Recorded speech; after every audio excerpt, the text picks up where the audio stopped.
Good afternoon, ladies and gentlemen. May I kindly ask you to take your seats? We are going to proceed now with our afternoon plenary session.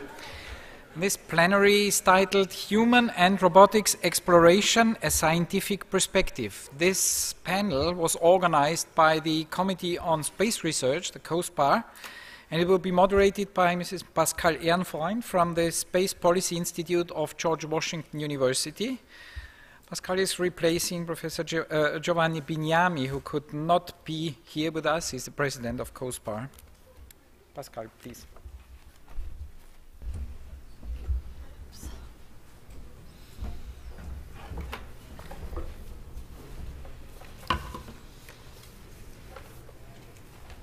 So good afternoon, ladies and gentlemen.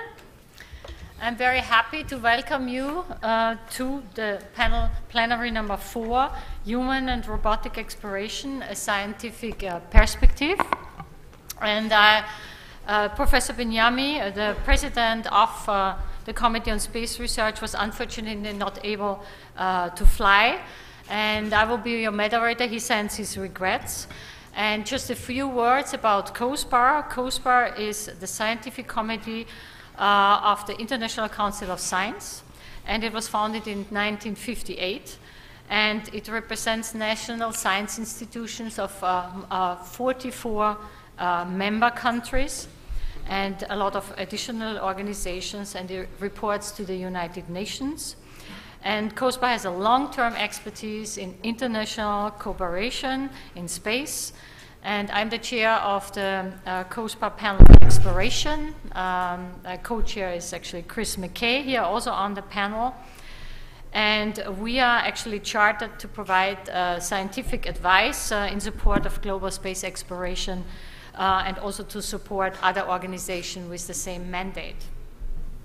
So I think you have heard from other panels, and in particular from the highlight lecture this morning from Steve Squires, that the exploration of the Earth, Moon, Mars space can provide important answers or key questions of our existence, how our solar system formed, where life exists beyond Earth, and what are the future prospects we may have. So solar system exploration, without doubt, in a robotic and human synergy will spur scientific discoveries, strategic partnerships, technology progress, as well as public inspiration. So broad engagement of all stakeholders, and at this conference all stakeholders are present, which is very fortunate. Governments, space agencies, the commercial space sector, space entrepreneurs, and public constituency, all this will be required in order to have a sustainable global space exploration program. And what the science community can do is it can provide a clear and credible vision for a global planetary exploration science roadmap. And with this kind of shared vision, it is possible to give overall direction and to unite stakeholders in sustaining a global space exploration program. So I want to say still that many of those working groups, national and international science and analysis working groups, have already invested considerable effort in developing science roadmaps, and many of those organizations are here: the Lunar Exploration Analysis Group, apart from COSPAR, of course, and MIPAC, the Mars Exploration Program Analysis Group, the International Lunar Exploration and International Mars Exploration Working Group, Cosmic Studies of the International Academy of Astronautics, and activities of the IAF. Many of those organizations are here, and they have really provided science roadmaps, mission planning, and mission scenarios to explore the Earth, Moon, Mars space.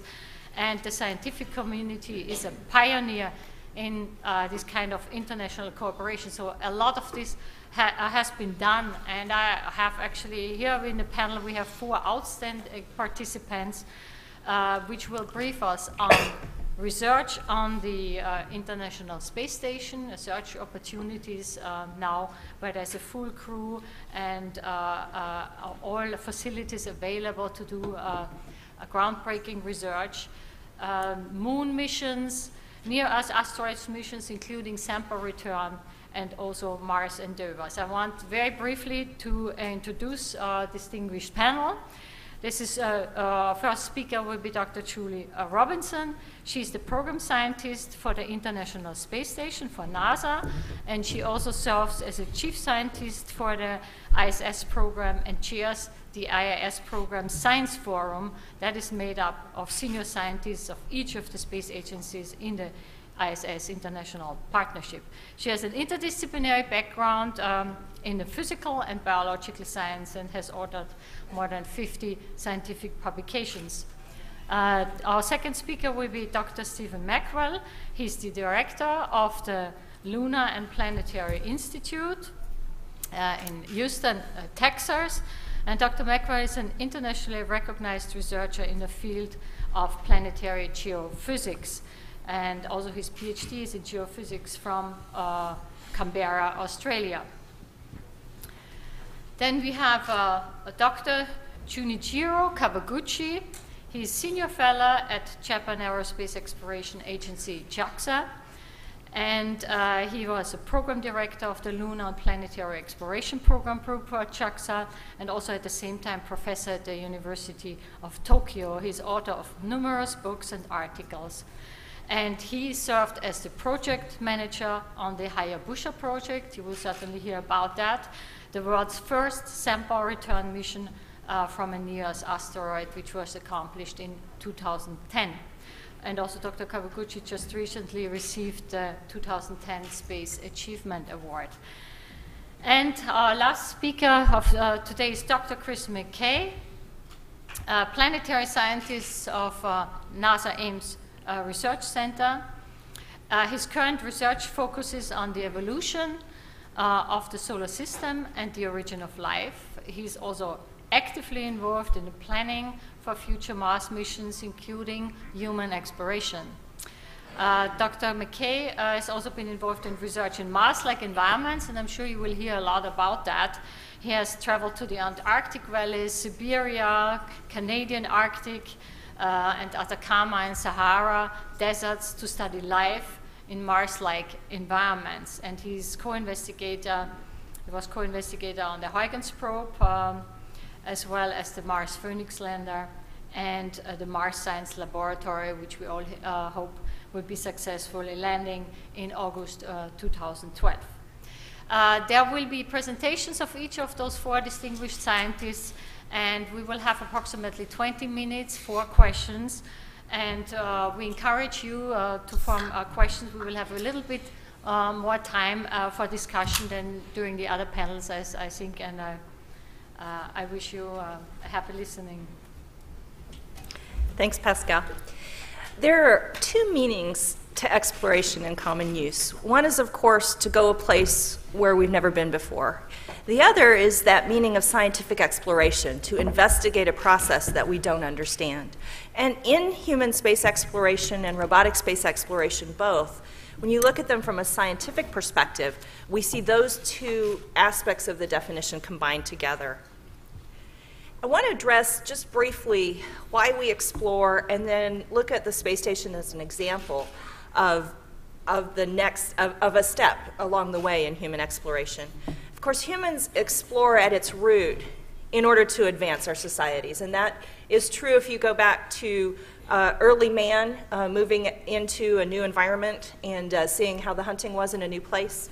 It's true if you look at Christopher Columbus. Here you see a map of the world as it was understood in 1490. It's also true scientifically, and here you see both a picture of Isaac Newton and the first observations of a gravity-dependent process that were ever made in science. In this case, the parabolic path of a comet measured in the 1680s. This was how Newton really discovered gravity, not sitting there with the apple falling on his head, as you may have heard at some point in your life. When we move to the International Space Station, that heritage of exploration is also very evident. And the space station is a really important stepping stone on our way to future destinations. You can look at that in several different areas of how the space station advances our partnership, the economies of the countries that participate in it, and that's a great example then of how exploration as a human endeavor across future destinations also leads to human advancement. There are the areas of engineering achievement where we develop new technologies. There are the achievements in international cooperation. And then there are the scientific achievements in terms of new knowledge that's brought forward from going to a new place that you don't understand. Then when we look at those kinds of achievements, we can kind of categorize the advancement that occurs in 3 different categories. And they're definitely overlapping, they're not distinctive, but we can identify scientific advances that are pure discoveries, something we didn't understand before and now we do. And that opens up whole lines of investigation. It may open up a brand new discipline that didn't exist before. Then we can look at the Earth benefits, where that knowledge comes back home and makes lives better, makes economies stronger. And of course, we also look at the way that those technologies and those advances help us take the next step in that ongoing human process of exploring and expanding through the universe. So I want to give you just a few examples from the space station, just highlights in each of these 3 areas to kind of reinforce the point, and then I'll conclude my remarks today. So first, in the area of discovery, one of the areas of research we do on the space station is, of course, looking at human physiology and the response to spaceflight so that we will be preparing humans to go beyond Earth orbit on longer and longer duration missions.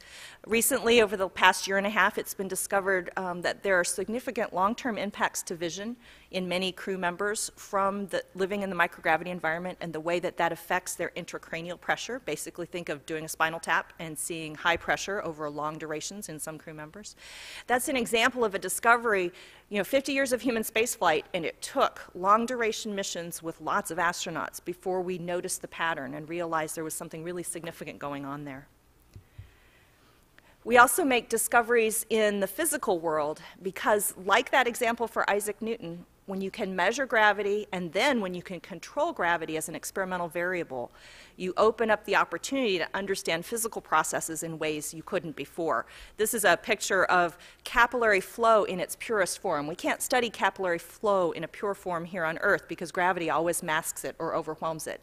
But on the space station, we've developed fundamental equations for capillary flow by using that microgravity laboratory. And then that, of course, enables a wide variety of new technologies for future space exploration vehicles, as well as has benefits back here on Earth. Another example of discoveries are the discoveries in the planetary, Earth, and space sciences. And in this case, I wanted to highlight the joint discovery by SWIFT and Mckay, a Japanese instrument on the International Space Station, of SWIFT J164457, which was a confirmed observation of a black hole swallowing a star, leading to a relativistic jet, which is a really significant accomplishment in the observation arena, published in Nature last year. Moving to the exploration per se, those benefits that help mankind go beyond Earth orbit, even as we take advantage of being in Earth orbit for the long durations on the International Space Station. One area is in space materials and in especially proving new technologies, whether that's new avionics, new components for future spacecraft. The further we get from Earth orbit, the more we need our systems to be reliable, and the space station provides a really valuable place to make those kinds of tests and confirmations. Robotic technologies really develop hand in hand with human technologies. So as humans go further, it often makes sense to send robots first, but also we need those robots to be able to help us along the way to get humans along. And one of the things I love about the robotic refueling mission is, of course, it has applications to all kinds of spacecraft servicing, but it also lets us stage resources along the way. So in the same way that you wouldn't try to hike the Appalachian Trail without having caches of food along the way, you wouldn't get very far if you had to carry all your food for 2 months with you. We need to be able to do the same thing with fuel for future exploration missions, and experiments like the robotic refueling mission prove those technologies so that we'll be ready to safely go forward. And then finally, I want to talk about the Earth benefits, because indeed, although people may be inspired by exploration, some people love it, others are maybe concerned that in our modern economies that's not something we should be investing in.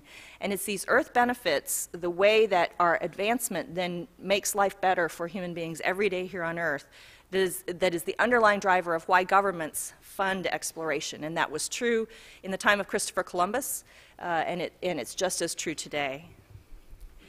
So one example, and I chose it specifically because of the robotic discussions in this panel, one example are the robotic technologies for the Canadarm on the International Space Station now being used to help guide and stabilize neurosurgeons' hands when they do brain surgeries that would otherwise have been impossible. It's now been used successfully in 3 patients that would not have been able to be operated on otherwise.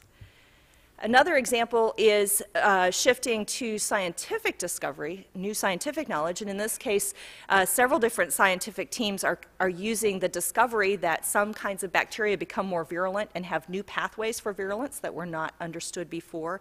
And now those science teams are working to try and use that knowledge to develop vaccines for different bacterial illnesses that don't have vaccines today. This is just a couple high-level examples, and I wanted to mention that many themes have been developed in a document that we released in early March across the ISS partnerships with examples from all of our partners, and you can find all of that information online. But I hope that these remarks at least help put the way that I see the space station contributing both to future exploration, but also providing the foundation for why governments will continue to explore. As we get the results and the benefits from the ISS, that really proves the exploration endeavor itself is a worthy one. Thank you.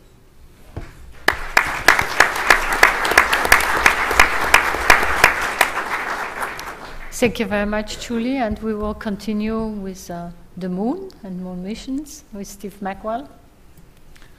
Thank you. The moon is a part of the pathways that we have for exploration out into the solar system. It is part of the global plans that we have right now. Obviously, it's the nearest object to Earth in terms of objects to explore.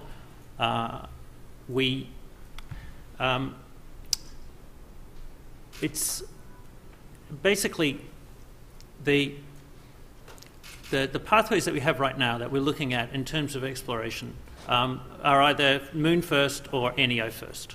And the thinking in many respects is, well, you'll hear people say, well, we've been to the moon, so why do we need to go back there? And what I'm going to do a little bit is kind of explain why I think personally that the moon actually is a very important place to keep working on for all sorts of reasons that have to do with science, that have to do with human exploration.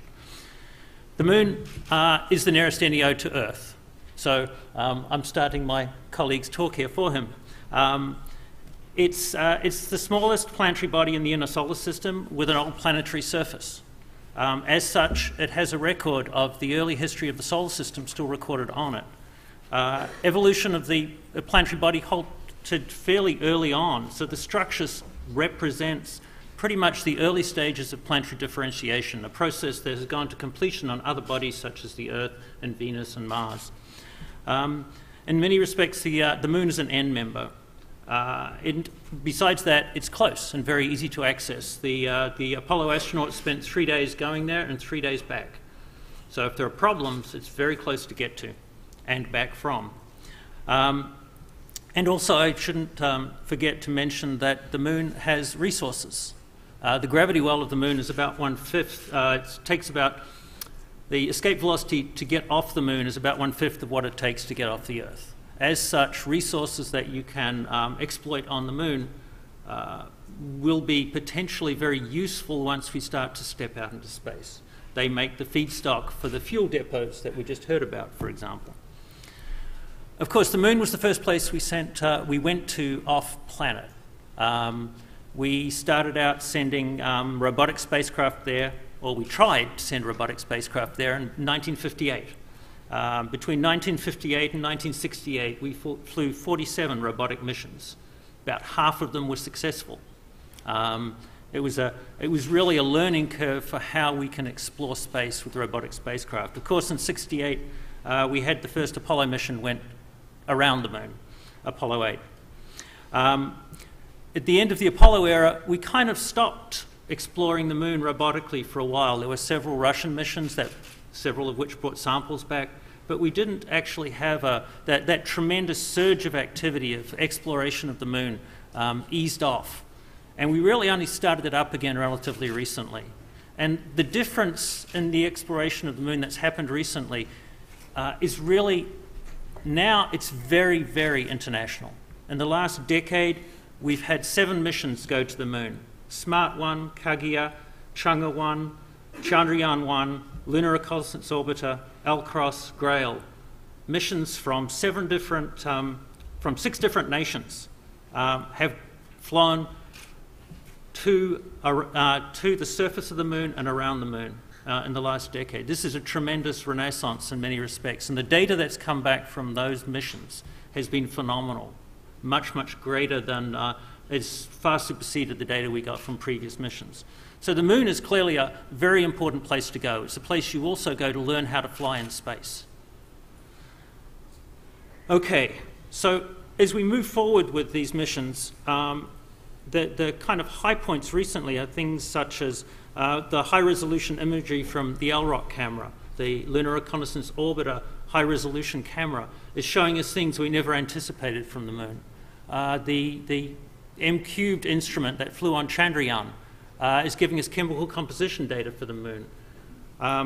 The GRAIL orbiters that are currently flying around in the moon and sending data back are getting us a tremendously higher resolution gravity data for the moon that's going to enable us to understand the deep internal structure of the planetary body and give insights into early differentiation of planetary bodies. And of course, I would be remiss if I didn't mention the LCROSS mission, which flew a spacecraft into a cold crater at one of the poles and provided evidence that there are actually volatile deposits on the moon that could potentially be used as a resource. Now, you're not going to send any humans down into those craters to do exploitation of those resources. You're going to have to do that robotically. There's a lot left to do at the moon. We've only just begun to explore. In many respects, it always turns out, the closer we look at a planetary body, the more we find that we need to look more at, the more discoveries we have that demand that we go back and take a closer look. And moon is just like Mars, just like other planetary bodies, just like that.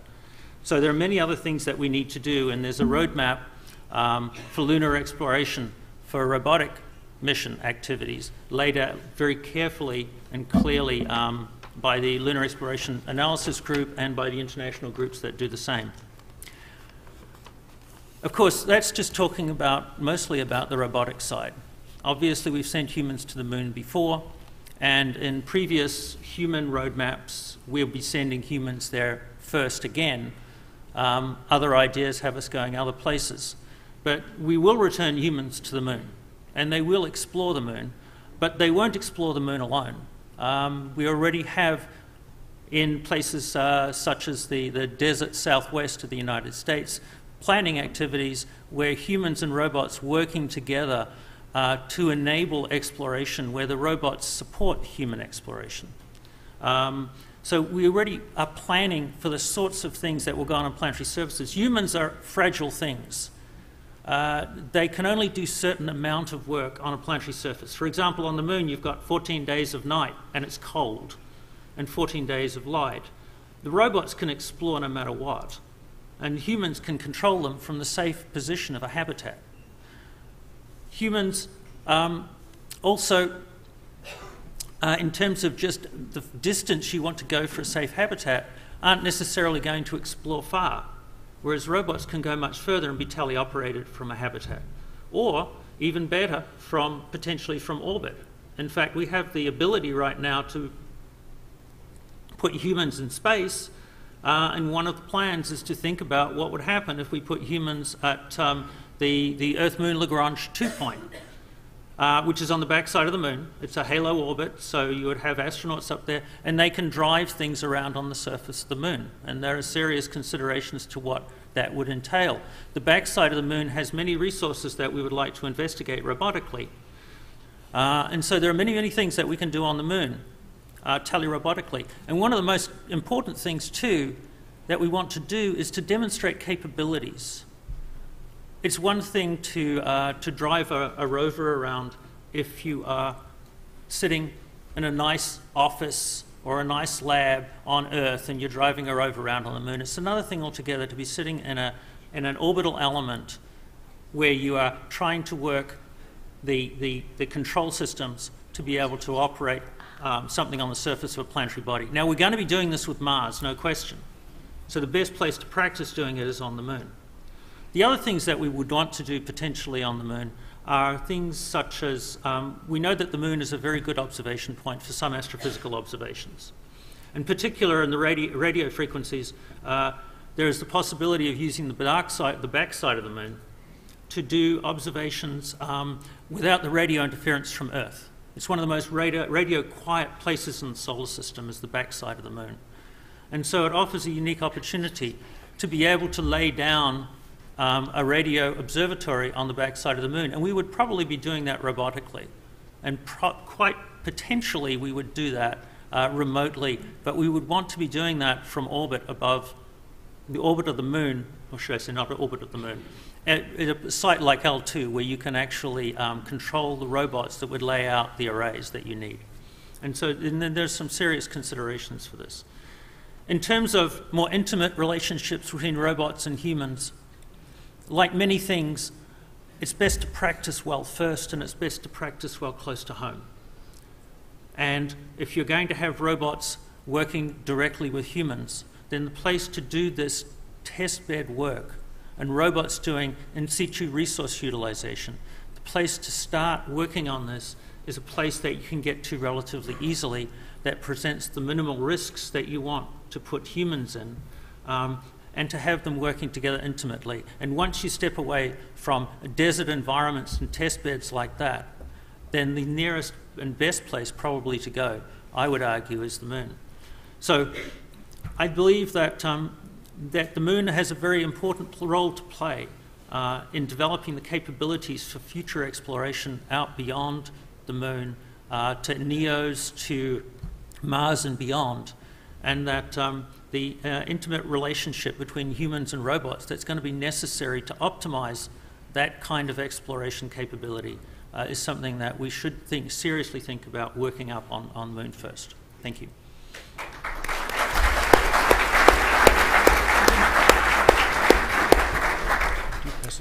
Thank you very much, Steve. Our next speaker is Dr. Jun Kawaguchi, and he will talk about small bodies exploration. Good afternoon, everyone. Looks like we are sitting, that depending on the distance from the surface, Yeah. However, that Aphelion distance rover at the asteroid, in any years, they have sometimes have the farther, than the Mars, so that my position may be that not so, not definitely here.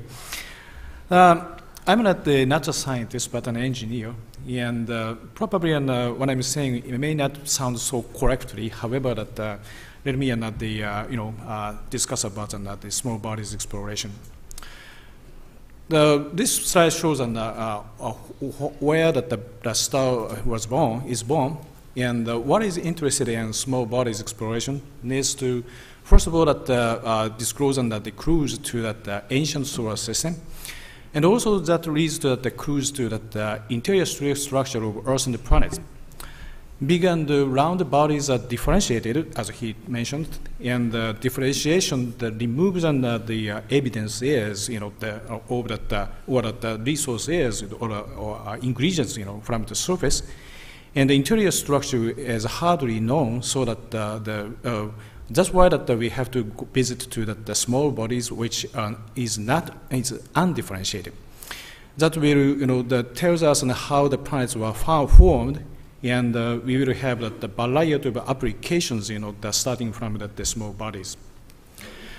This slide shows many photos taken by the spacecraft, and there are many variety of the types of the missions, methodologies, the flyby imagery, and the rendezvous and remote sensing, and the destructive and the impact emissions, and the sample and the return.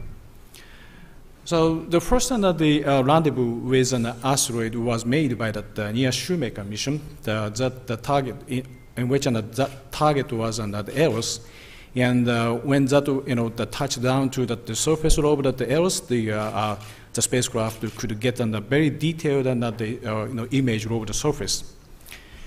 And this is what we did at Hayabusa mission, that the concept study was initiated even in 1985, just 27 years before.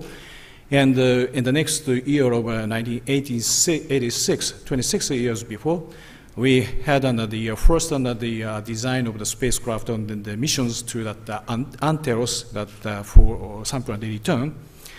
And successfully the Hayabusa returned to Australia, and we could have another sample safely. And this was the first accomplishment of the sample return from the outside of the Earth's gravity sphere. And we had another dawn, the successful arrival at best last year. And what another dawn, observes is the round bodies. It's probably beyond the asteroid, the small bodies, and since that has the round shape, the round shaped body, and probably that may categorize to dwarf planets, but orbiting on the best and bridges information between asteroids and the dwarf planets. We have the Rosetta, the mission, the big success and the event comes near, and that occurs in 2014. That will place the big round Philae on the surface of the Churyumov-Gerasimenko. The Hayabusa 2 will launch in 2014, and that will visit to that C-type asteroid 99JU3. And carrying the impact, the carry-on impact aboard, and that destroys on the surface of the surface, and ejector that comes out, will be collected, by the spacecraft, and that sample will be brought back to the Earth. The OSIRIS-REx will launch in 2016, and we'll visit to that B-type asteroid and bring the samples back in 2023. And Marco Polo is under study in Europe, and that we'll plan to visit the first and the C-type binary asteroid, the 9996 FG3, and launching is the planned and between the 2020 to 2024. So where small bodies exploration goes, from scientific point of view, that they may not show that my opinion, the target body should go to the D or P, more primitive type of bodies, and even that the Trojan asteroids are probably within our scope, and the JAXA is studying about a solar power cell mission that can drive on the ion engines at the distance of the moon, Jupiter, and that will make the spacecraft to make a rendezvous with a Trojan asteroid. And the M-type asteroids will be also of great interest, and since the differentiation may have enriched the rare metals in the core, and collision produces an M-type asteroid. That's why that M-type asteroid is what the natural, mechanism and enriches the resource is, so that the humans, will have the future about the resource utilization era. And the interior structure, that is of great interest, and the spacecraft may carry a ground radar or radio tomography is probably what we are most interested in. So the small bodies exploration will, leads to that having the direct evidence of life in solar system. That may not be the firm, but in Jupiter and the Saturn systems, that we may have potentially have some of the evidences about concerning the life. And the applications have also that widely diverse, and human missions to NEA is seriously, intensively looked at by the ISIC meeting, and that may also the utilization of the resources. And the planetary defense thing is also that what the worldwide researchers are interested in. and that shall be combined with the ground-based on on-orbit survey missions. This is cited by the NASA, the slides. This is the missions to the NEO, the human missions, the NEO. But let me note, that I think all the Apollo-type notions govern the current flight scheme. And let me raise 4 key questions as to the architecture developments. First thing is why the entry vehicles has to be delivered to the target body. That is the first question. And second question is cargo used in proximity or a return cruise shall be delivered first by a low thrust but a high efficiency propulsion system that will enhances the payload capability. The third thing is the planetary cruise vehicles can be reusable. Why everything is expendable? That's the third question. The fourth question is as to the safety and the proper rescue and the safe haven should be prepared. That's the 4 key questions to develop as to developing the architecture. This was cited by my students' work, and here is shown that one typical, all-in-one configuration, flight to that, asteroid. However, if we devise the architectures like this, the pre-deployment and assets, and also with an enhanced capability, can be devised in the developing the architecture. So let me note, we have to update all the notions about this architecture. So I think the humankind will have the new age of discovery, and which is based on the deep space port that can be constructed at the Sun-Earth Lagrangian point, from where the nuclear powered and the cargo or the freight and the ships are operated, and that will return back to the deep space port and again to be anchored. And I think that deep space port can function as changing ships and the usability functions, and that will open the taps for that new era. So this is the final slide. And exploration should comprise of deep spaceport, and it leads to a new age of discovery. So architecture had better be reconsidered. From my point of view, the 4 key questions were raised here. And the near-Earth asteroid rather than moon, that is personal opinion. I'm not objecting about the moon first. The moon is a very important place. Why that? Just let me make the discussion more the creative, productive. So let me say that I'm a little bit for the NEAs. And that we're expanding the sphere of activity. And since the moon is an old destination, still new. And the third point is we should seek waypoint and staging points for the storage on the ship's change. And the pre-deployment with high efficiency propulsion will be a key point. And the usability has to be sought.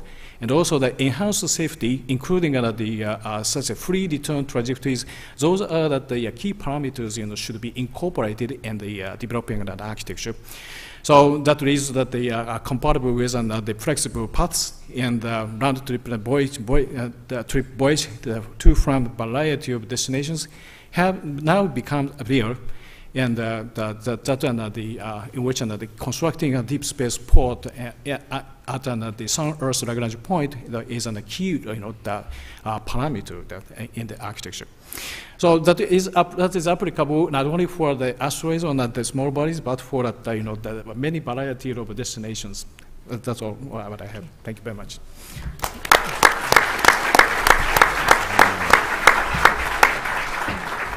Thank you very much, Chun. We are coming to our last destination, which is Mars, given by Chris Mckay. Thanks, Pascal. I want to start by thanking Pascal for organizing this, and I'm happy to be here to represent Mars and everything beyond, moving out into the solar system. I want to talk about humans and robotic exploration, and I want to center it not about Mars as an object, but about the search for life in our solar system, life 2.0. And Mars, of course, will figure prominently in that. I want to first motivate it really quickly. Why is astrobiology so interested in searching for a second genesis of life? Well, the first obvious and practical reason is that on Earth we only have one example of life. We'd like to have two to broaden our scientific understanding of life as a phenomenon. I call that Life 2.0. It also tells us, if we found out that life started twice in our solar system independently, it would tell us, it would give us strong evidence that life is common in the universe. And I've added my editorial comment there. Yay, that would be a good thing to know. And we have a practical definition of what constitutes a second genesis of life. What constitutes an alien? An alien, when I was a kid, an alien was an organism from another planet.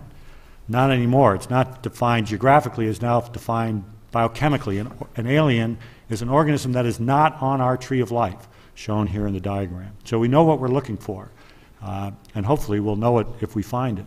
So where are we going to look? Well, here are the obvious choices: Mars, Europa, Enceladus, and Titan. And I want to just talk about two of them. Mars, of course, because Mars is the place where the astrobiology interest in the search for a second genesis of life overlaps with interest in human exploration. Mars is close enough and interesting enough that it is a world worthy of human exploration. And that makes it unique, I think, in the solar system. But I also want to touch briefly on Enceladus, because it's far away, it's outside the realm of, I think, practical human exploration, but it is just so cool, literally and figuratively. It has icy jets with liquid water, organics, and nitrogen, and I have a subtle little comment, wow, on there. I think it's going to be an important target for the search for life in the next 10, 15 years. And I've ordered these worlds in increasing chance of finding life that really is a second genesis and has not been exchanged in the inner solar system or something like that. Mars, of course, is interesting because of the evidence that it had water, back to Mariner and Viking. But it's more than just water. There's evidence in the atmosphere for CO2 and nitrogen, key elements needed for life. And of course, Mars is cold and dry, a good way to store evidence of life. Human exploration is an important part of our thinking about Mars. We'd like to know, is Mars a world where humans can survive and work and grow, and what's the long-term potential? So I like to phrase the Mars question in three ways, and they're related, and they explicitly link robotic and human exploration, which is, of course, the theme of this panel. First, the question of past life. Did Mars have life? Was it a second genesis? Some argue that we will only really be able to address that question conclusively when we have human research bases on the surface. The second question is present life. Can Mars support life? Is it a place where humans can live and work? We don't know the answer to that question. We assume that the answer is yes, but we don't know that. It still remains a research topic. And then future. Given what we learn about the past and the present of Mars, can Mars be a world with a biological future? What is that future, and what do we humans play in shaping that future? What are our choices? So this picture, which is a way to bring this connection between life and robotic missions and eventual human exploration, is a concept an artist put together of the first plant growth module on Mars. And I like it because it's obviously a robotic mission. It's obviously a plant growth module. And if you remember my picture of a Mars base, there were lots of plants in the greenhouse. So life is the link that brings all these together. And of course, there's a lot of reasons why we'd want to do such a test: life to Mars, testing the soil, planetary protection. It'd just be a neat thing to do, flowers to Mars, et cetera, et cetera. I won't go all into these in detail. But the theme maybe you're hearing is that Mars, the questions on Mars deal with life in the past and life in the future. But now let's move beyond Mars and the outer solar system. There's a real gem of a world discovered recently by the Cassini spacecraft. It was discovered by Cassini that Enceladus has jets coming out of the South Pole, shown here in image, and also a contour diagram of the concentrations. They had been speculated before, and the space artist Michael Carroll has a wonderful painting he did in the 80s of jets on Enceladus, but they were really confirmed by Cassini, and the most amazing thing is that they're coming from a water reservoir below the surface, and there's organics in the jet. So here on this world, in a subsurface environment, we have water, we have organics, we have an energy source, we have all the requirements needed for life. And the samples are coming into space. There's a big sign, free samples, take one. So we should do just that. And this is the end of the talk. I tried to be brief so that we'd have our 20 minutes for questions.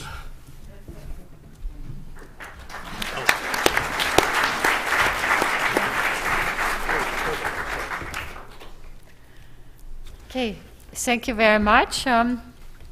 We have a few questions from the audience, and I would like to, some are to specific panelists and some are more general. I would like to begin with the ones which are more general. So Julie and other panelists, which of the three, discovery, Earth, and space exploration, do you feel needs most attention to keep a good balance of engineering, international, and research relations? What can we do as a space community to enhance your choice? I mean, it's definitely not a situation where you would choose one over all the others. They all have to go together. But I would say that politically, the one that is most difficult to sustain support for is the discovery aspect. Because once we get everyone together in picking a destination, human beings like to build stuff, and so we get really focused on building it, and sometimes by the time it gets assembled, we've lost some of the momentum for making the discoveries that were part of our decision in the first place. And that's not only limited. I mean, you can definitely see that in the history of ISS. You can see it in the history of the Mars rovers. You can see it in when you look at pure robotic missions as well. It's hard to sustain and support the research funding side because once you're done with the engineering side, you start thinking about the next engineering challenge as well.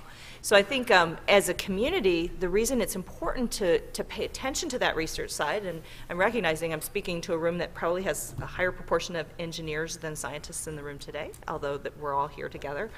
And I think the reason it's important for the community to be aware of that imbalance is because if we don't support the research to get the full discoveries, we will eventually lose the momentum for that next project. And the success of the projects that we've built is what sustains the projects that follow. For example, the success of the Hubble Space Telescope is what has sustained the support for things like James Webb in the middle of a lot of tension and controversies and challenges with budgets. It's also the success of the early Mars rovers has sustained the interest in Mars and the MSL.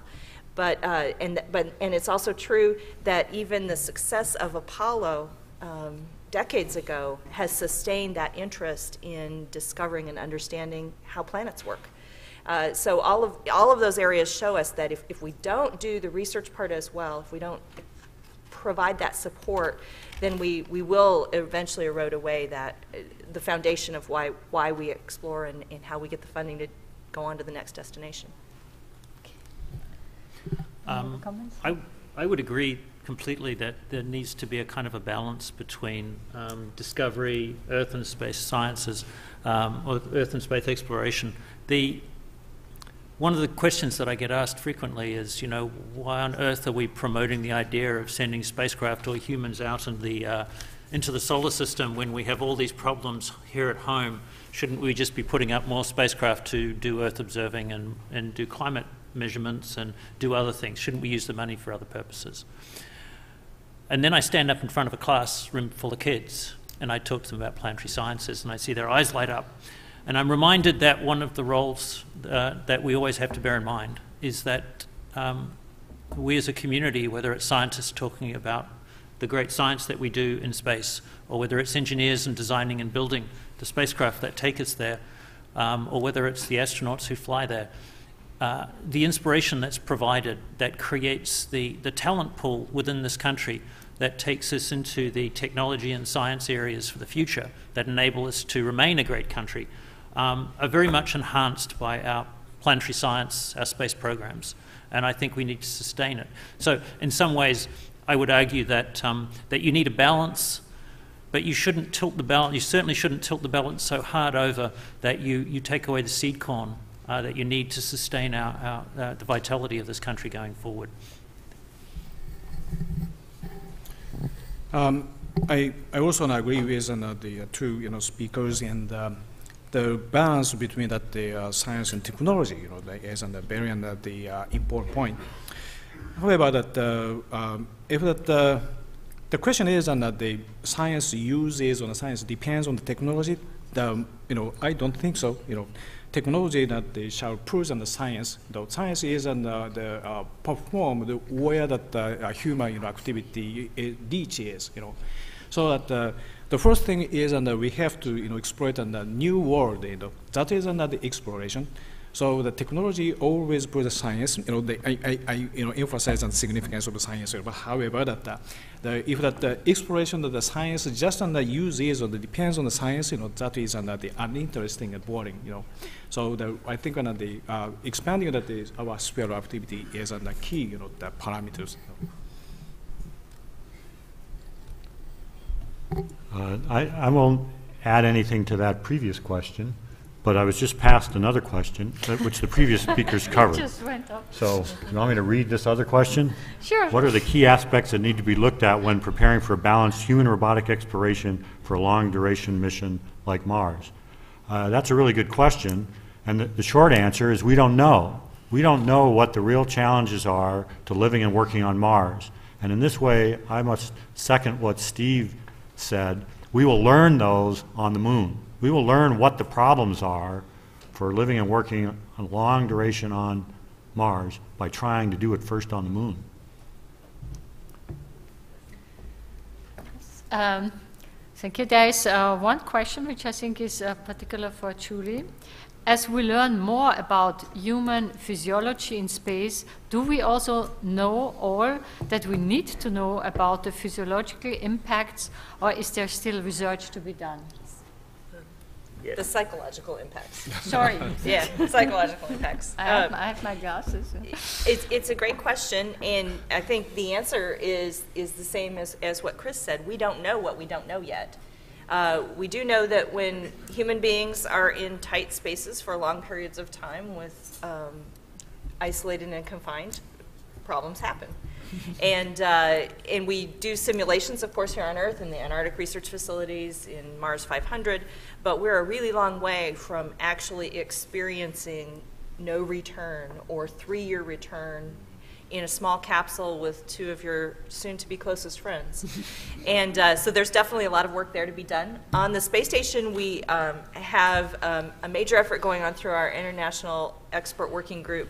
Has a sub-team specifically to look at the right mission simulations to do using the space station and some of the things that it offers that are more realistic than we can have in any other analog. And so that's something that will be emerging over the next year or so, exactly the way that we should use the space station in that area as well. Yeah, please. Let me talk on the medical aspect, although in the longer cruise on the long voyage, to the destinations, that leads to the two, the responses, opinions, from 2 speakers,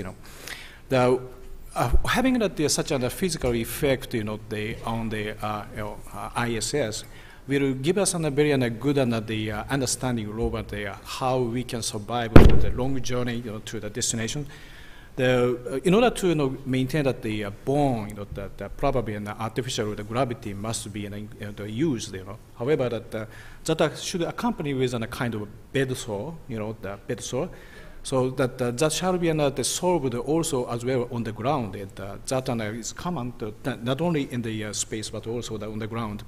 So as such a medical study is very important performed on the ISS that will paves the way for the long journey to the other solar destinations. Thank you. We're getting bombarded with questions and all over the solar system. We have actually only a few minutes left, but this is a question to Chris Mckay. Do NASA and other agencies have the proper skill set with an operational-oriented workforce about to undertake a design development program? And this concerns to find organics around Enceladus. And how would prebiology be extrapolated? Well, that's a complex question. I think the answer is yes. We know how to do missions to the outer solar system. Cassini is a good example. It's an international mission.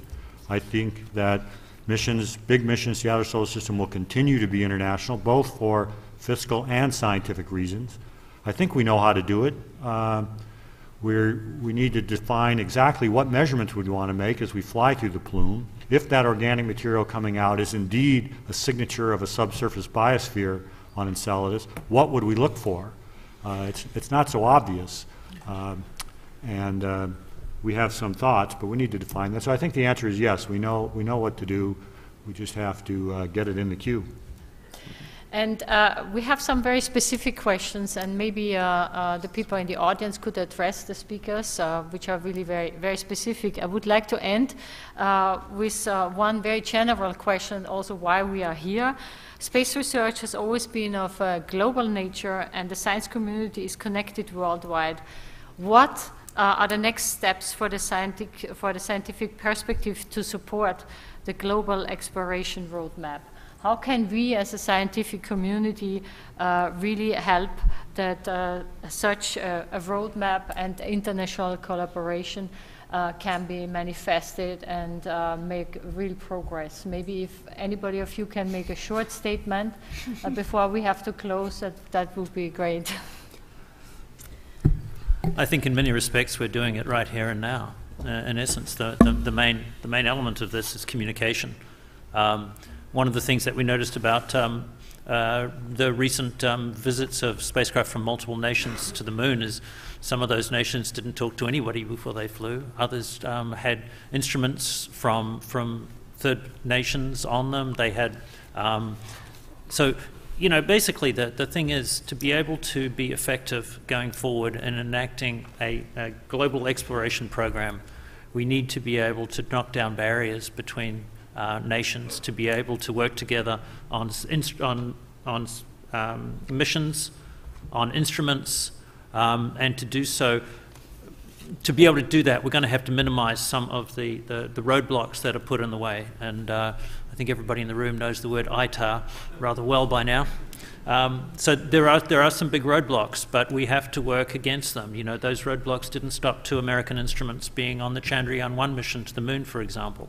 But these are the right things to do because they enable us to work together in a real consistent way and be true partners in missions going forward. And it's only through the trust that you build working together that you can do the bigger things going forward.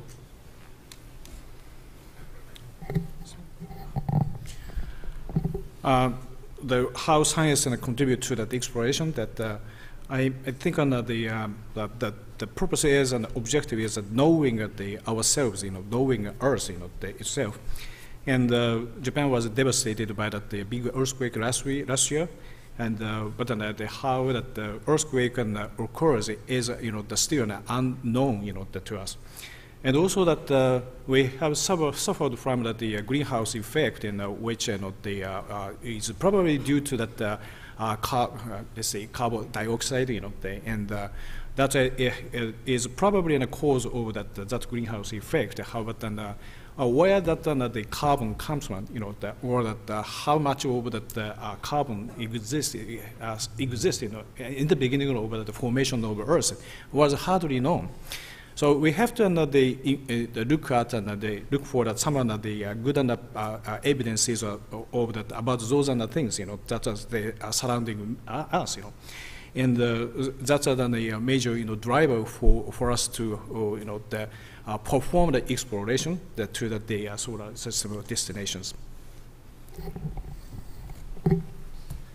Julie? Yeah. So I think I'm not overstating the case if I say that the International Space Station is the first human exploration platform that was truly integrated internationally, where every international partner was absolutely critical, and if one partner had walked away, the program would not have been successful. And as such, we're now using it really as a foundation to build forward for other exploration endeavors in the future. And there's some very practical ways that we're doing that for designing and developing the research that will be taking place over the next decade. We have special working groups working internationally looking at exploration technology development, Also at Human Physiology and using the crew as subjects in experiments in that area. And as I mentioned previously, for ops simulations. And I think that kind of collaboration toward common scientific goals internationally provides an outstanding foundation for future exploration endeavors. Thanks. No, that was well Okay, covered. I just would like to make 2 comments before we close, because it's 3 o'clock, and I see that Fachting is getting nervous. I hope that we could we could show you a little bit in this very short hour what are the priorities, the destinations, how can we strengthen partnerships, and I hope that this dialogue continues. Please stay for a minute. There are special announcements from the IAF, which will be done after we thank this panel.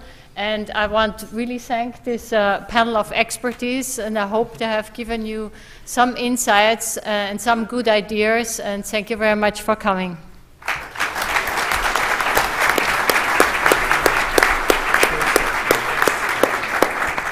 Thank you.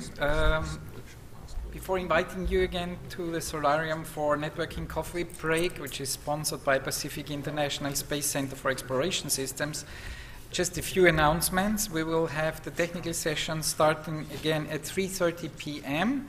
Today, in parallel to the technical sessions, there will be 2 special panel discussions. One on the human health and performance, mitigating risk for spaceflight and improving the quality of life on Earth. This will take place in Renoir. And another one which is called the ISAC Global Exploration Roadmap, why it is important and what capabilities are needed. And this will take place in room Quorum. There is a change of room.